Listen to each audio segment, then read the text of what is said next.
Krishna river management board త్రిసభ్య committee సమావేశం ముగిసింది. హైదరాబాద్లోని జలసౌధ కార్యాలయంలో జరిగిన సమావేశంలో కేఆర్ఎంబీ సభ్య కార్యదర్శి సతీష్ కుమార్, ఏపీ, తెలంగాణ రాష్ట్రాల ఇంజనీరింగ్ చీఫ్లు పాల్గొన్నారు. కృష్ణా బేసిన్లో ఏపీ, తెలంగాణ రాష్ట్రాలకు నీటి వాటాలపై ప్రధానంగా చర్చ జరిగింది. ప్రాజెక్టుల్లో నీటి నిల్వలు, కృష్ణా జలాల వినియోగంపై త్రిసభ్య కమిటీ చర్చించింది.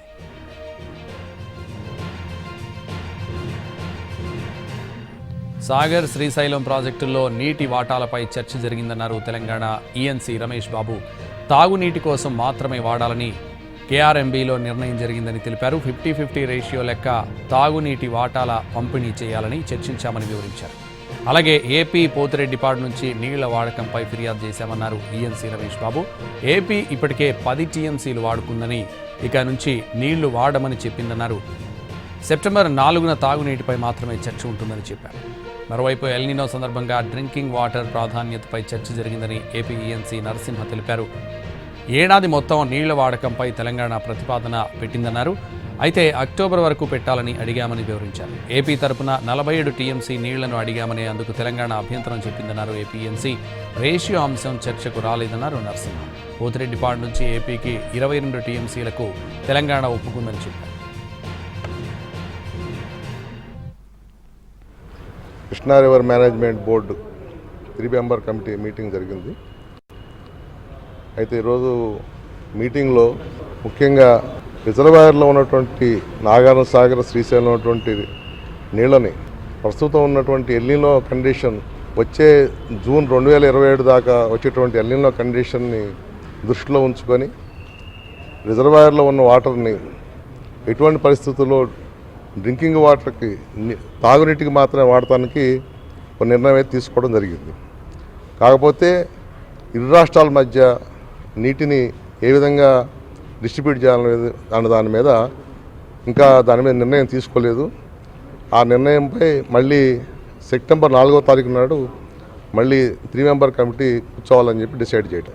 రేషియో అని కాదు, కానీ మనం తెలంగాణ సైడ్ నుంచి ఏంటంటే డ్రింకింగ్ వాటర్ కాబట్టి 50% వాటర్ని అలాట్ చేయమని చెప్పి బోర్డులో డిస్కస్ చేయడం జరిగింది. ఇది మళ్ళీ కూడా సెప్టెంబర్ 4వ తారీఖు నాడు మళ్ళీ డిస్కస్. పాడు యొక్క యూటిలైజేషన్ దాని మీద కూడా మన యొక్క దీన్ని వాళ్ళకి చెప్పాము, ఇట్లా వాటర్ ఎక్కువ తీసుకున్నామని చెప్పి. దాని మీద కూడా ఇప్పుడు తీసుకున్న వాటర్ కంటే కూడా సబ్సిక్వెంట్గా ఇప్పుడు దాకా తీసుకున్న 22 టీఎంసీ టోటల్గా వాళ్ళ రిక్వైర్మెంట్ ఇచ్చారు. దాంట్లో 12 టీఎంసీ దాకా ఆల్రెడీ తీసుకున్నారు. ఇక వాళ్ళు ఏమని మనకి ప్రామిస్ చేశారంటే, మేము ఒక 10 టీఎంసీ మాత్రమే ప్రజెంట్గా అయితే వాడుకుంటానికి వాళ్ళు ప్లాన్ చెప్పారు వాళ్ళు.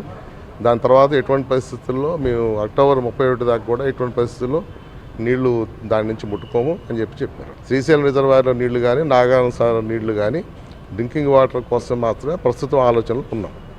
ఒకవేళ ఫర్దర్గా రేపు పొద్దున ఒకవేళ అదృష్టం బాగుండి మనకి పైన వర్షాలు పడి మళ్ళీ ఏమన్నా ఫ్లోస్ ఏమైనా ఎక్కువ వస్తే మళ్ళీ నెక్స్ట్ 3 మెంబర్ కమిటీ మళ్ళీ కూర్చొని మళ్ళీ డిస్కస్ చేసి మళ్ళీ డెసిషన్ తీసుకునే అవకాశం. Meeting ENC Telangana, ENC Andhra and member secretary KRMB వాళ్ళు కలిసి మాట్లాడుకున్నాం. సూత్రప్రాయంగా ఉన్న ఎల్నినో సందర్భంగా డ్రింకింగ్ వాటర్ రిక్వైర్మెంట్స్కే ప్రాధాన్యం ఇస్తూ ఇద్దరము అంగీకారం కుదిరింది. అయితే మేము 31 అక్టోబర్ వరకు మనం అంటే drinking water at a time year wise calculate చేయడం కంటే మనం అక్టోబర్ వరకు అంటే జూన్ నుంచి అక్టోబర్ వరకు వచ్చేటటువంటి రిక్వైర్మెంట్ కట్టాము. మనం దానికి 47 టీఎంసీ మనం అడిగాము. దానికి అంగీకారం కుదిరింది. కానీ మొత్తం రిక్వైర్మెంట్ అనేది యాన్యువల్గా వాళ్ళు తెచ్చారు, సో తెలంగాణ వాళ్ళు. సో మొత్తం requirement at a time consider చేయడంలో కొంత ఇబ్బందులు ఉంటాయి అనే ఉద్దేశంతో ఈ టైంకి ఈ రోజుకి మళ్ళీ అది డిసైడ్ కాక 4-9వ తారీఖు నాడు మళ్ళీ మీటింగ్ అవుదామన్నది డిసైడ్ చేసుకున్నాము. సెప్టెంబర్ 4వ తారీఖుకి. సో ఈ లోపలైతే మొదటగా ఒప్పుకున్నదంటే డ్రింకింగ్ వాటర్ నీడ్స్ మాత్రం